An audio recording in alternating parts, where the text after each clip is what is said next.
Hi everyone, I just want to share to you my experience of my K1 visa interview here in Taipei, Taiwan. So guys, ngayong araw na to, December 23. Actually, yung yung appointment ko ay December 24, pero minessage nila ako na na-close yung December 24. So, nag-change schedule. Kaya mas maaga. So, ayun, kakauwi ko lang guys. I got approved. Diba? Pero ito na talaga, ito na.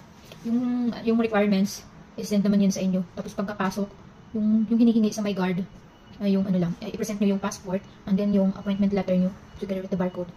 And then, kung na-reschedule yung appointment nyo ng date, so ipakita nyo yung email ng AIT doon sa cellphone nyo.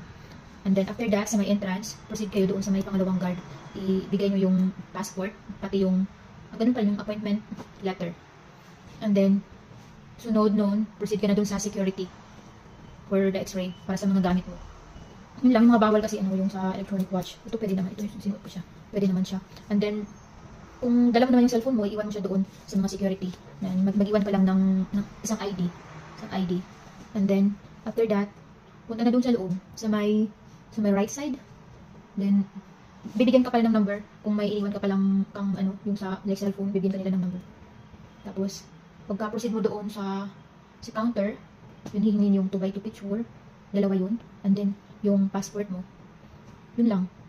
Tapos bibigyan ka kung anong number mo doon sa loob ng consular. So ako, window 4. Kaya isang taray naman ng napuntahan ko ang taray. Nanginginig ako, nakaka-stress siya. Pero okay naman.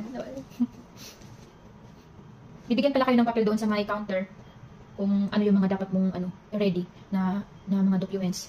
Yung akin ay yung sa passport, tapos 2x2, and then birth certificate, and then CNUR, tapos yung sa Taiwan sa criminal record, yung sa police clearance, and then yung sa Pilipinas, yung sa NBI natin. And ano pa ba yun? Yung sa pala, sa medical result. Nakalagay doon sa papel na list ng kailangan mong i-ready ay yung confirmation email date ng sa medical mo. Nalito ako doon, pero doon sa counter, naman ang hiningi? Sa yung result ng medical mo. Doon sa papel na bawal buksan. Wala, nakikita pa rin ko. Tapos, ayun na, nung tinawag na ako. Ang taray ng officer na puntahan ko guys. Tapos, ayun, hiningi niya yung sa appointment letter. And then, DS-160. Tapos, ano pa ba yun? Yung sa birth certificate. Yung sa CNUR. And then, nagtatanong pa nga siya, hindi niya alam kung ano yun, yung CNUR. Sabi ko, yung record nung sa registrar na single ka, no marriage. Ito, ito yung one, hindi na